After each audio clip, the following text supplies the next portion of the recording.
Gutom. Ayan. Sana nagluto yung asawa ko. Galing ako sa katatambay. Nagugutom na ako. Ulam kaya?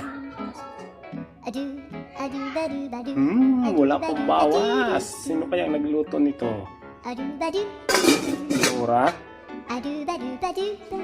Luto kaya niya sa akin o... Hindi. Oh my God, hindi. Chamba? Nakain tayo ngayon, guys. Dahil galing tayo sa kakatambay. So, pinaglutuan tayo ng asawa natin. Ganun kabait. Pagkatapos tumambay, kakain.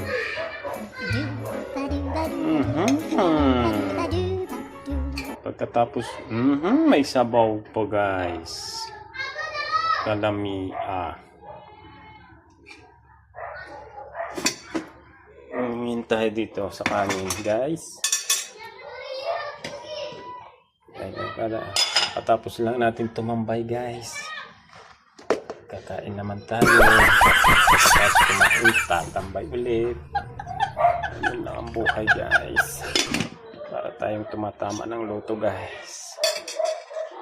Tapos lagyan natin ng sabaw.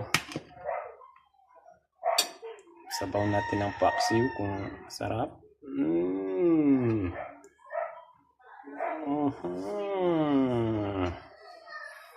Guys, ang ulam, oh. Okay.